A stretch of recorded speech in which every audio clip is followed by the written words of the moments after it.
The first round of Ukraine-Russian talks aimed at ending the fighting overseas has ended with no immediate agreements. Meanwhile, Ukraine's president now trying other measures to bolster support for his country. We've got the latest coming up.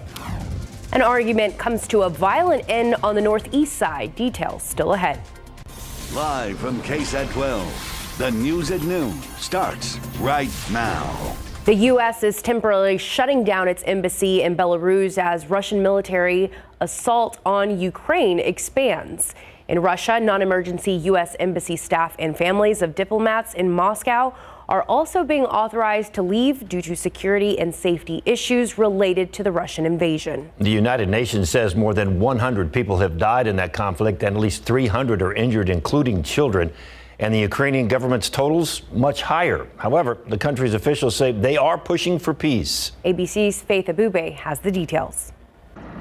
Ukrainian and Russian delegates seen arriving at the Belarus border with Ukraine this morning for their first direct talks since Russian troops invaded Ukraine. Russia signaling it wants Ukraine to adopt a neutral status in order to resolve the crisis.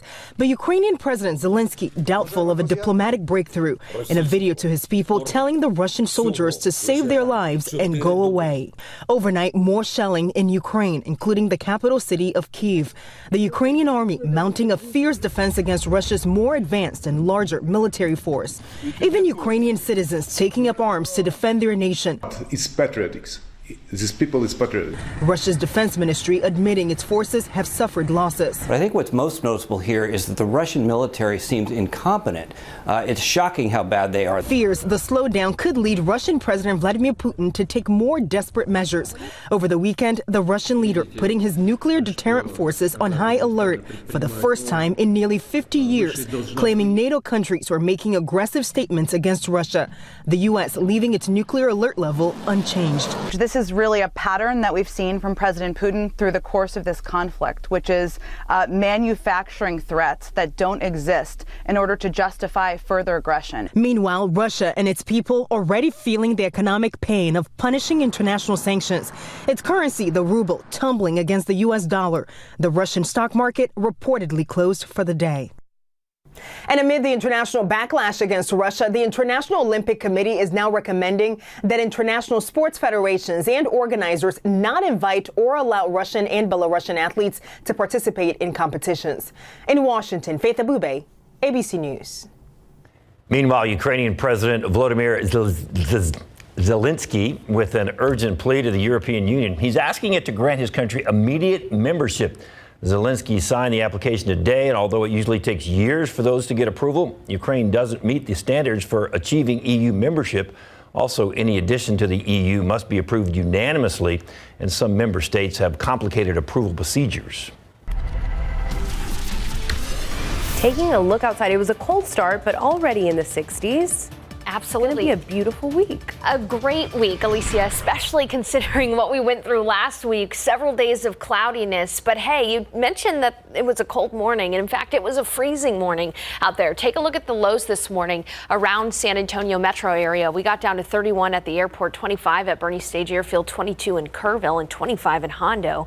Wider view here is 32 in Carrizo Springs. But because we've seen abundant sunshine, things are warming up really nicely out there. Take a look outside, blue skies, and it is almost 60 degrees at the airport right now. It's going to be even nicer as we head into the afternoon, and over the next several days, we're going to see temperatures rebound to spring-like warmth in the afternoons. We'll talk about that and whether or not we have any rain chances in the week ahead in just a few minutes. Alicia, David. Thank you, Sarah. San Antonio police say angry words between two women have boiled over. They say that argument overnight ended with one shooting the other. It happened in the middle of a northeast side neighborhood not far from Nacogdoches and Justin Roads.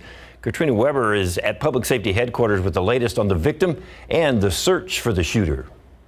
Initially, police believed that the victim might have suffered a life-threatening wound, but later they told us that she was shot in the arm and that she was stable. The other woman may not be okay, though. Once police catch her, she faces criminal charges. Only the victim was still at the scene when police arrived around 3 this morning. They were responding to a call for help when they found her there in the 5800 block of Spring Valley near Nacogdoches Road. Police say that 19-year-old had been involved in a dispute with another woman And in the middle of it, the other woman shot her, then took off in a red car. The wounded woman was able to go to a home to get help. Officers say they were not sure why the two were fighting or why they even were on that street in the middle of the night. Right after the shooting, police told us that they were questioning a potential witness, and now they tell us that they have some leads in this case and do expect to make an arrest. Reporting from Public Safety Headquarters, Katrina Weber, KSAT 12 News. Thank you, Katrina. And this noon, the search continues for 3 people after shots rang out in the city's east side early this morning. San Antonio police were called out to the 300 block of Bellinger, just west of I-10. Officers say a man and a woman were leaving a bar when 3 people started shooting at them from across the street. Police say the 2 people were able to make it to a nearby hospital and get help. Officers have not released details about the suspects. And a toddler who was shot in the head has died from her injuries. The shooting happening earlier this month on Dublin Street near Pickwell Drive. Initially, officers were sent out for a self-inflicted gunshot wound, but once at the scene, officers said 2-year-old Jules Gonzalez had been shot. Jules' mother and her boyfriend were at the home at the time of the shooting. It's not clear exactly how the child was shot, and at last check, no charges have been filed. The 26th annual Cesar Chavez March for Justice is back this year. It comes after a 2-year break due to the COVID-19 pandemic. It's scheduled for March 26th. City leaders announced plans for the march during a press conference earlier today. Thousands of people participate in the annual march in honor of the legacy of civil rights leader Cesar Chavez. This year's theme is "The Cause Continues." This is a day for community to come together, to lend their voices on the many important issues that are facing our community, but also, as KSAT always encourages us to do, is to be of service to others. So we're also making it a day of service by making sure that we give back to the community. So we're partnering with the San Antonio Food Bank in the Yes We Can campaign. That Yes We Can campaign, Si Se Puede in Spanish, is to bring that canned good to the march so that we all, the collective effort throughout the month, will be weighed in and donated to the San Antonio Food Bank. And this morning, the San Antonio leaders also announced that the city will have its first official Cesar Chavez City holiday. It'll be coming up on March 31st. And as Black History Month winds down, SAISD is honoring Black leaders. It's all part of an interactive display. The theme is Rolling with the Best, a nod to Tina Turner's Simply the Best album. It highlights Black leaders who have SAISD schools named for them or who are connected in some way to transportation. The display is similar to last year's Living in My Skin art exhibition, and books from the art exhibition are available at the museum display. The museum will be open at the SAISD transportation facility until 5 this afternoon. And if you're looking for a job, Edgewood ISD is now hiring custodians. Pay starts at $13 an hour, and there are insurance options for full-time employees. They'll be hosting a job fair tomorrow from 3 to 6 p.m. at the school's district operation department. That's on South San Dario Street. That's on the city's west side near General McMullen and West Commerce. People interested in going to the job fair must register beforehand. You can do that by visiting the link on your screen. And VIA is looking for the community's input regarding service changes being proposed that would go into effect in May. They will be hosting 2 virtual public hearings next week on March 8th and 9th at 7 p.m. And the hearings will be March 8th will be in English. The hearing on March 9th will be in Spanish. Residents can join the meetings only by visiting viainfo.net/proposed changes. The hearings will also be recorded and posted online afterwards. There are a total of 48 bus routes that will be affected by the proposed changes. You can see the full list by routes by visiting the same website on your screen. Hey, the Spurs are off to a decent start after the All-Star break. Highlights coming up. And an iconic country music duo is coming to the AT&T Center in San Antonio, when you'll be able to boot, scoot, and boogie. I tried to sing it. You'll be able to do that with them after the break. Here we go, do-si-do. Come on. All right, San Antonio, get ready to boot, scoot, and boogie under the beams of a neon moon. Brooks and Dunn are set to perform here in the Alamo City. Well, the country music duo announced their Reboot 2022 tour today, and the best news, it'll make a stop here in San Antonio at the AT&T Center on June 11th. The San Antonio stop is actually the only Texas show on the tour, which runs from early May through late June. Tickets go on sale later this week. We've got more information on our website, KSAT.com. Also on our website, 7 San Antonio area restaurants and 5 local chefs were announced as semifinalists for the prestigious James Beard Award. The James Beard Foundation's Restaurant and Chef Awards recognizes exceptional talent and achievement in culinary arts. The finalists will be announced on March 16th, and winners will be celebrated during a ceremony on June 13th in Chicago. See who made the list right now on KSAT.com.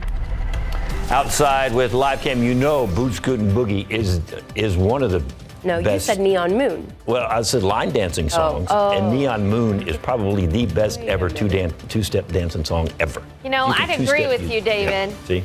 I'd agree with you. We even tried to boot scoot boogie ourselves earlier today. I missed it. You missed it? Maybe we can try it again later today. Maybe. Hey, the aquifer is actually down 0.8 of a foot over the past 24 hours. We haven't seen any significant rain recently around San Antonio. Even with all that mist and drizzle we saw last week, just a few hundredths of an inch of rainfall. At least the pollen count looks good. The only allergen present is molds, and it is low. Speaking of rain chances, we'll talk about that, if there is any rain chances in the forecast in the immediate future, and how comfortable it's going to be in the afternoons this week in just a few moments.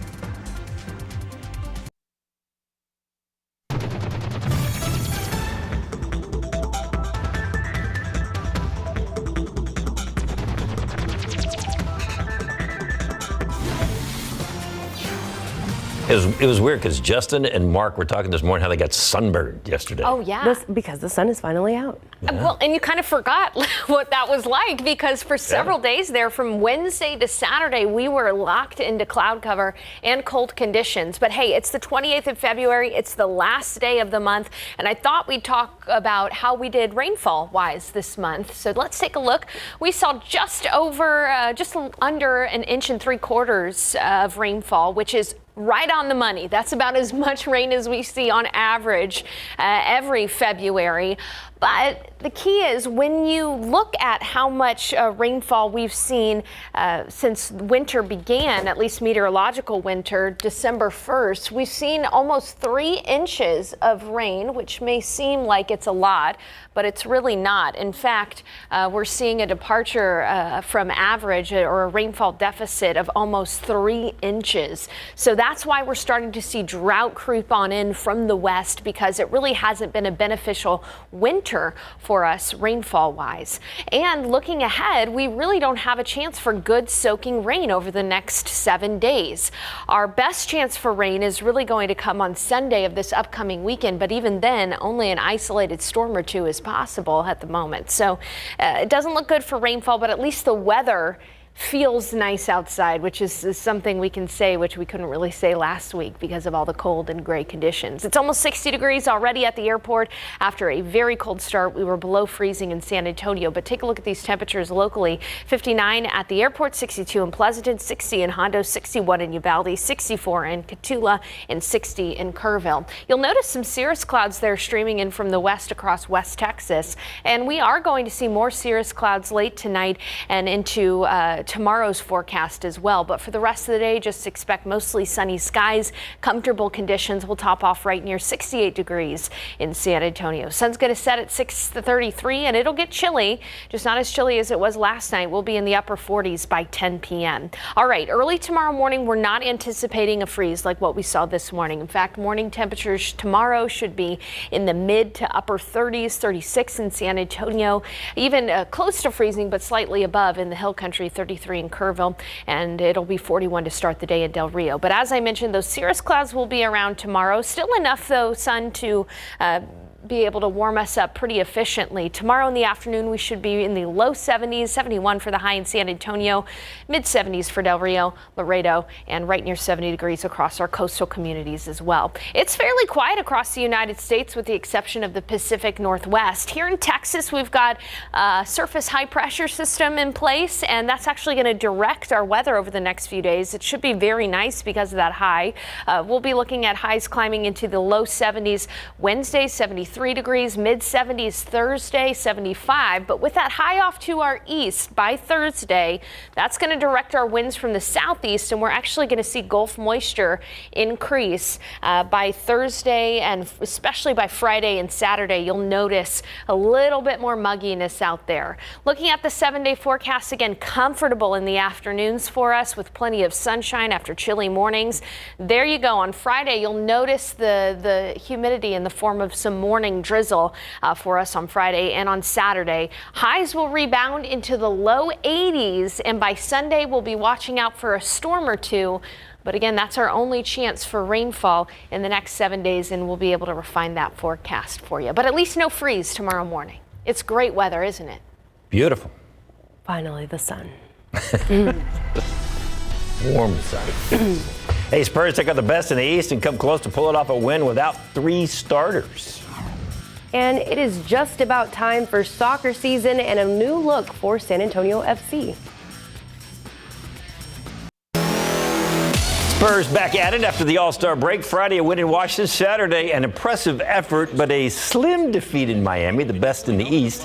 What was so impressive, the Spurs were without 3 starters. DeJounte Murray, Keldon Johnson, Jakob Poeltl, after scoring 157 points the night before, the most points scored by a Spurs team with Greg Popovich as their head coach. So as the cliche goes, next man up. The good thing for the Spurs, the Knicks played the night before against Miami. Devin Vassell scored a career-high 22. Keita Bates-Diop did the same. Lonnie Walker, the fourth, was jamming with 22.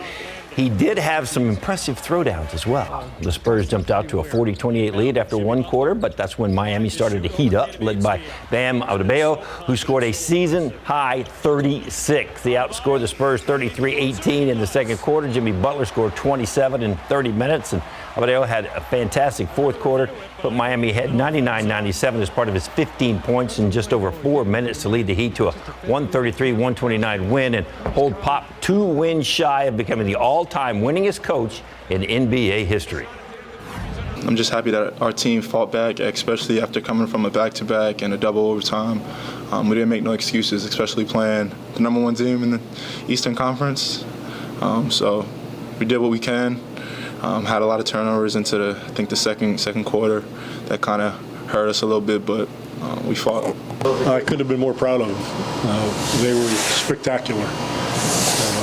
And they took a big hit in the second quarter. We had, I think, 11 turnovers in the second quarter, and they came back. We just kept on playing, and that's the character of these guys. Is probably the most special thing about them. Fourth quarter.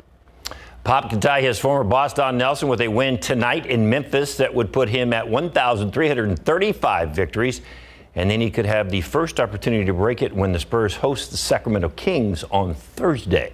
All right, so here's your schedule. They're at Memphis tonight. That's it. Rodeo road trip will end after tonight. Then it's home for Sacramento. And then, they're back on the road again.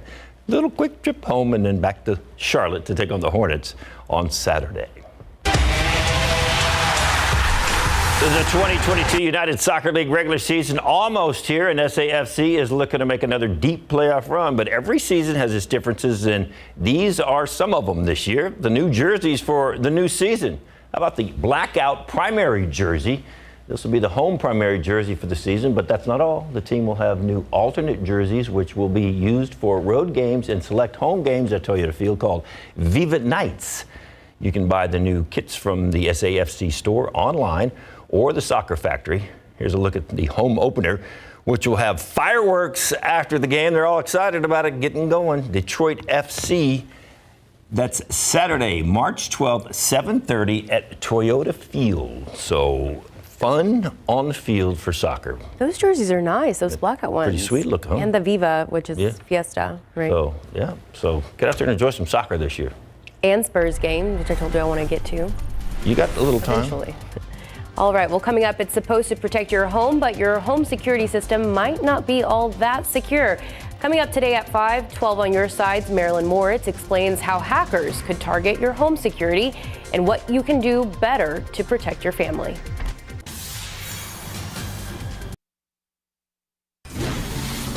Now to heartbreaking scenes at Ukraine's border crossings. The UN now says more than 500,000 refugees have fled Ukraine to neighboring countries. ABC's Rena Roy has more. More than 500,000 refugees fleeing Ukraine in just the last few days, their beloved home now struck by war. Train stations packed, thousands waiting for a ride to safety into neighboring countries. This Ukrainian woman describes her train experience as very scary and dangerous physically and mentally. A railway spokesperson saying every hour, 5,000 to 10,000 more people arrive at the Lviv station in western Ukraine. ABC's Matt Gutman is there. I mean, this is absolute chaos. There is no scheduled train. There is no information about some clear train. So, Juliana, they're just in line for some possible, maybe tonight, maybe tomorrow morning, maybe in 2 days. Uncertainty and painful goodbyes. A mother sobbing through her mask as she parts with her son. This woman named Marina had to say goodbye to her husband Sergei, who was required by martial law to stay behind in Ukraine and fight. Nothing can scare me more. Nothing can scare you more than what's already happening. No. These men telling ABC they believe they've been discriminated against because of their race, waiting their turn since Friday. So far, no luck. They treat us at times like trash. You understand? And they look at you with your color, they judge you. Officials say this is likely the most people displaced in the shortest amount of time since World War II. In some cases, neighboring countries turning any buildings they can into makeshift shelters to make room for the influx of people coming in. Rena Roy, ABC News, New York. Facebook's parent company says it shut down dozens of fake accounts, groups, and pages that were spreading pro-Russian sentiments. Meta's move this weekend comes alongside a separate takedown of what officials are calling an intensified push from hackers who have been trying to get into the accounts of Ukrainian government officials, military leaders, and journalists.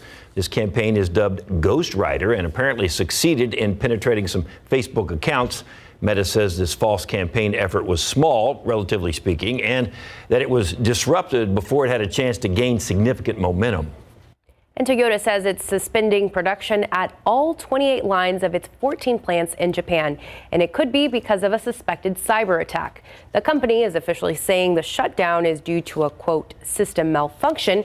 However, a domestic supplier suspects it was likely a cyber attack. It says an error was detected in its computer server system. The company said its system cannot properly communicate with Toyota or monitor production, although there is nothing physically wrong with the production equipment.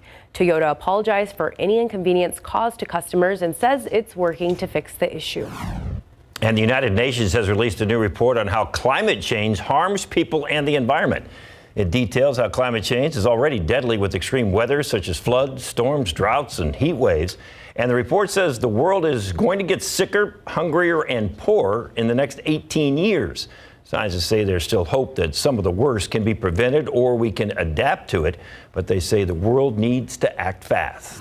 The Supreme Court is set to hear a case that could derail some of the Biden administration's climate change proposals. The justices are taking up an appeal from 19 mostly Republican-led states and coal companies over the Environmental Protection Agency's authority to limit carbon dioxide emissions from power plants. The court took on the case even though there is no current EPA plan in place to deal with the carbon output from power plants. Outside with live cam. Ooh, look at that. It's already 62 degrees. A beautiful day. It's going to be a great week all week long. Climbing up there with the heat. Yeah, and the reason why it's going to be so nice is because the air is going to stay dry, so we're going to be able to warm up really quickly, and we're going to have plenty of sunshine. We're already warming up from this morning's freezing temperatures. We were at 31 at the San Antonio International Airport this morning. Now we're near 60 degrees, 60 in Hondo, 60 in Kerrville, 65 in Eagle Pass, 62 in Del Rio, 61 in Gonzales, and 62 in Beeville. You know, we're starting that gradual warm-up trend. We're already 5 to 10 degrees warmer warmer out there than we were this time yesterday when we were seeing the sun for the first time in a while. And in the days ahead, we're going to see that gradual warm up continue. If you have plans for the rest of your day, know that it's going to be really lovely outside as we head into the middle of the afternoon. We usually see our high temperature this time of year right around 4 p.m. We'll get up to 68 degrees. As soon as the sun sets, so it's going to get chilly. Temperatures are going to fall into the 40s by 10. And tomorrow morning, we're not anticipating another freeze, but it is going to be cold. We'll talk about that and how warm we're going to get by the weekend coming up in just a bit. David. Thank you, Sarah. We are following some late breaking news in the downtown area. Police say one person has been shot. Garrett Berger is live at the scene with the latest. That's on North St. Mary Street. Garrett, what's going on there? Well, we just heard a few minutes ago from Chief William McManus, who came down here to the scene. He says two men were arguing at this bus stop that you can see behind me. Both of them ended up pulling guns, one after the other. The first man starts walking away. The second one opens fire. You can see some of the evidence markers over there, marking where some of the casings may be. Now, the chief had said that this man fired off several rounds. The other man did not fire back. He was hit in the torso and in the head. He's been taken to a local hospital. The chief did not know which one, in critical condition. Now, the chief emphasizing that, like much of the violence that we see in the city, this is over an argument, an altercation. And he says someone may very well lose their life over it. And something that he's said repeatedly at these shooting scenes, seems frustrated by. Now, at this point, we don't know the context of the argument. The chief said, as of right now, there wasn't any known gang affiliation. We're hoping to learn some more details, but we do not know either whether this will end up being a self-defense claim or a murder, how police categorize it. He said that's all going to come out in the interview. They do have the suspected shooter in custody. They're talking with him now. They are also looking for more witnesses. Live downtown, I'm Garrett Berger, KSAT 12 News. Thank you, Garrett. Of course, Garrett will keep following this story for us and have more on our website, KSAT.com, and some more this afternoon on KSAT 12 News at 5 and again at 6. We'll be right back after the break.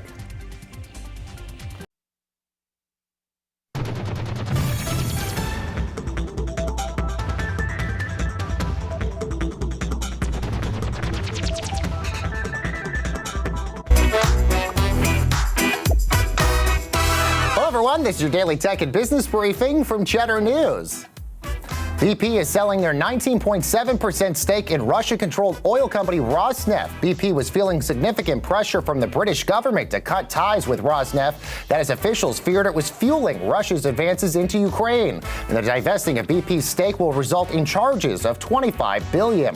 Meanwhile, Block reported their fourth quarter earnings beat on the top and the bottom lines, and that sent shares soaring after the bell Friday. The strong earnings were fueled by the Cash App's smashing rebound over the fourth quarter. Cash App's gross profit growth stabilized in the third quarter. Now, company shares are still a far cry from their pandemic highs about a year ago, falling off by more than 50% since then.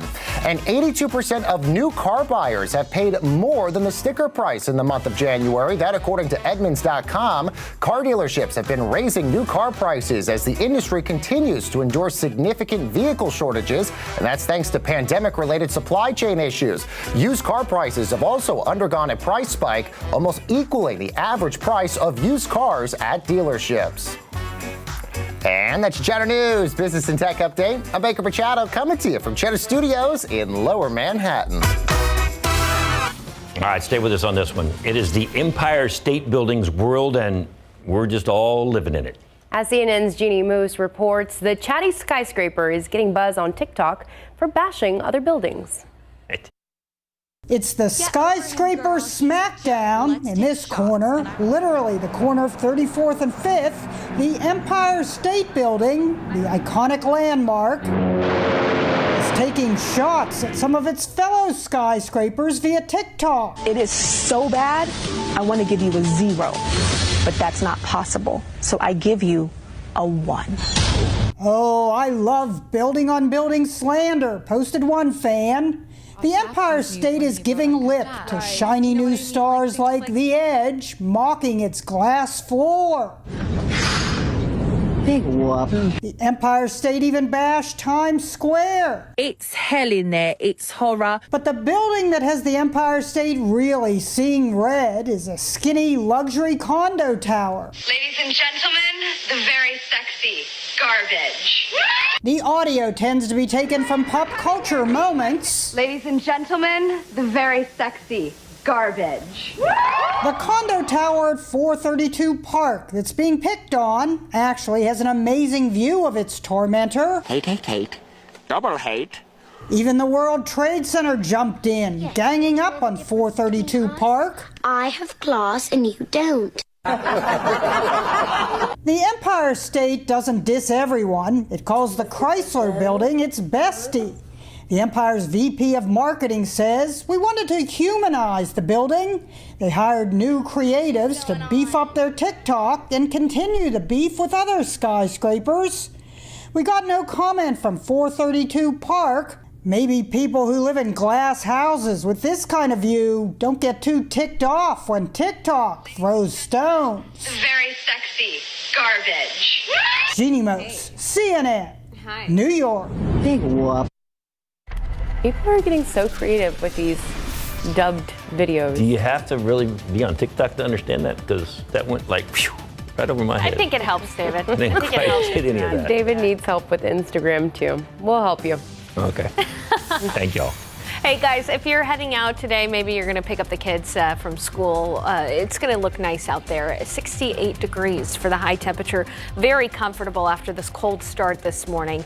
In the pollen count, molds are low. That's pretty pleasant. That's the only allergen present. And unfortunately, the aquifer is down 0.8 of a foot over the past 24 hours. We really haven't had any significant rain over the last couple of weeks, and it looks pretty dry in our forecast in the near future too. We'll talk about that coming up in just a bit.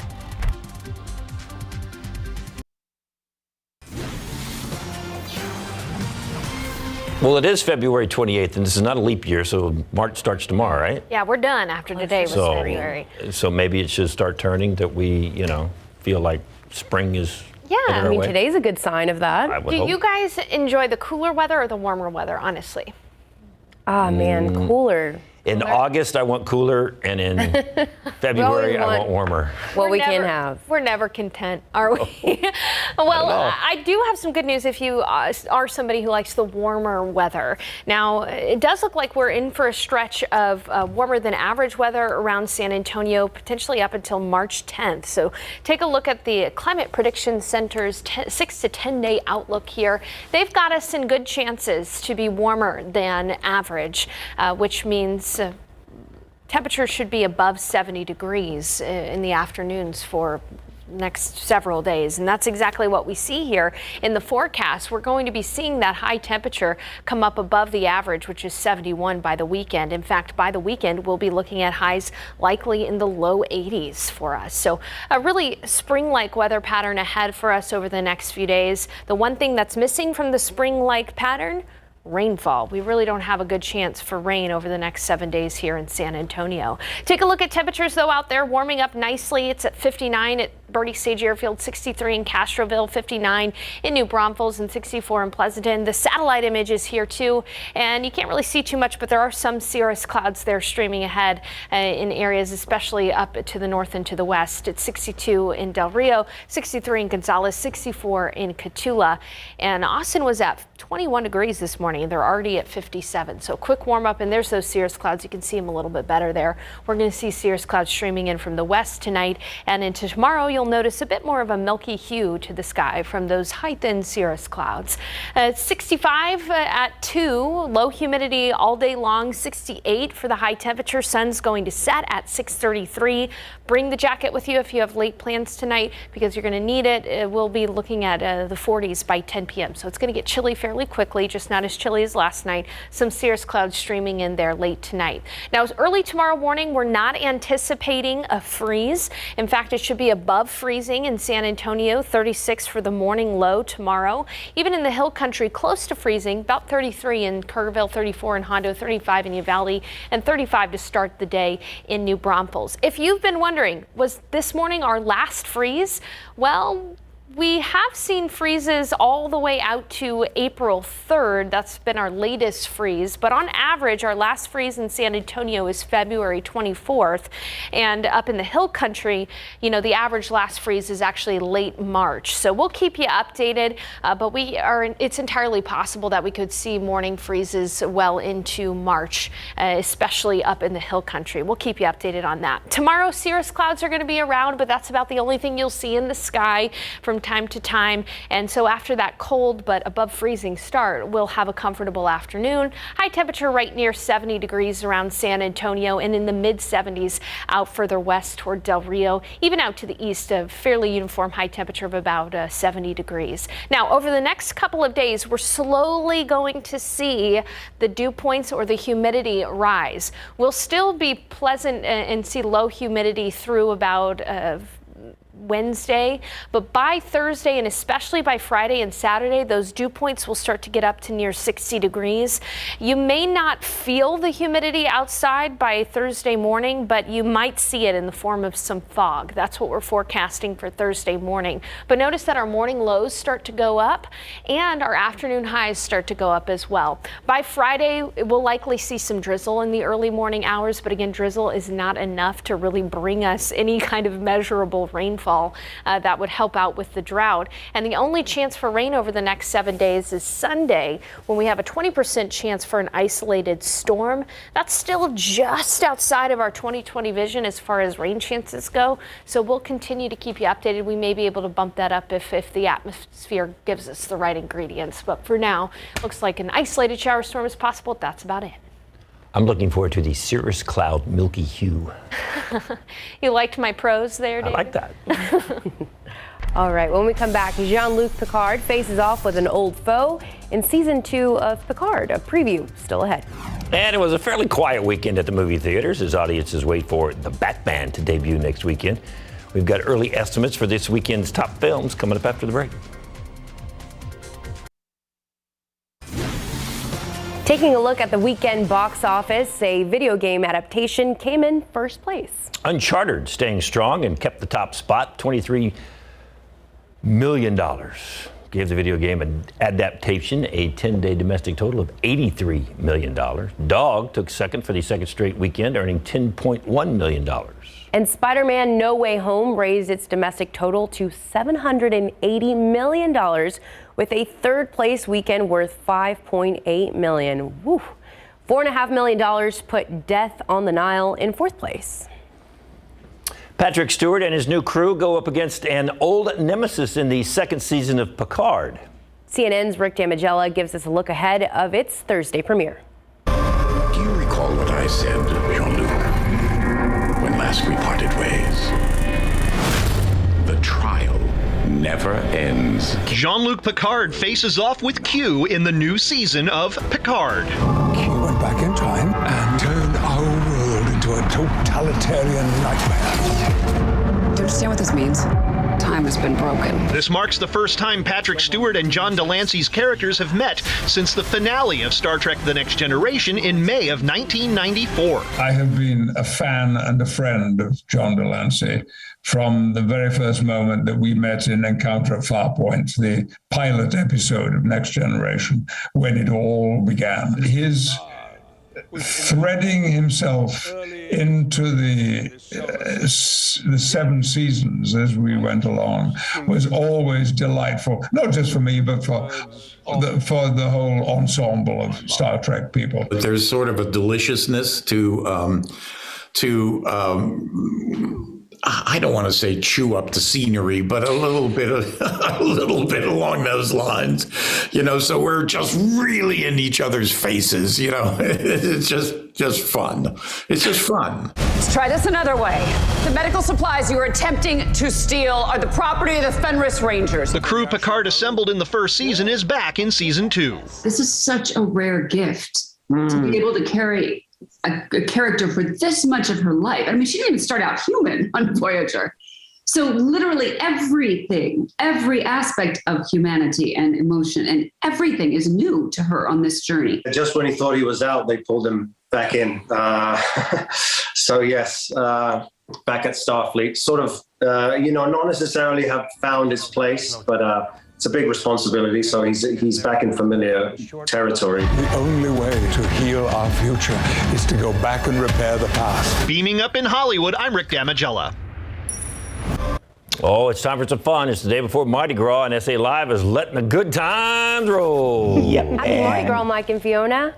We are making burritos today. Yes, all right. And wait, no, not pizza. No, the pizza. Burritos, right? Yeah, those are tortillas. Those are our tortillas and stuff. Wait a second. That's like a blanket that can keep you warm right now. So what goes in there? We have all kinds of different burritos. These are our breakfast burritos right here, and that is a 15-inch tortilla right there. Good. You can double up as a blanket too if you want. Dimitri Karambakis from Stuffed, and you said that's not the biggest though. No, that's not the biggest. We have just Dos Manos here, two 15-inch tortillas wrapped up together. We call them Dos Manos. You need both those hands How to grab heavy is hold that? of it. Ranges between 3 and 4 pounds. Okay, how many people can eat it? 4 or 5 people, my partner, all by himself. I could take one down every once in a while. Okay. I bet you. I think you could try to eat that in an hour. That's a challenge. Yeah. All right. Mardi Gras is tomorrow, and Jen is celebrating a day early. What's up, Jen?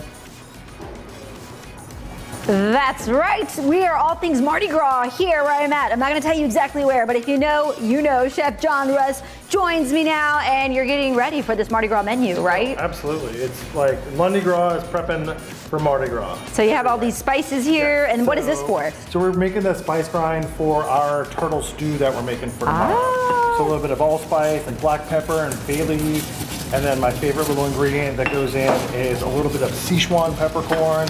So it helps kind of open up the heat a little bit more. Got it. Making it almost too spicy, but just enough to keep you coming back. Yes, the right amount of kick. We're going to give you more from the menu coming up. We're going to, I tell you what, it smells so good in here. I'm really hungry already. Back to you guys. Oh, don't worry, because we're showing you someplace you can wash it down. Fat Tuesday has a brand new drive-through daiquiri spot here. And gentlemen, you always want to look your finest from head to toe. So what are the best shoes to look your best in? The man, the expert, Steve Delgado is here. All right. All right. You might as well get started. Take that bite now. See if you can finish that before the show ends. 1 bite down, 80 million to go.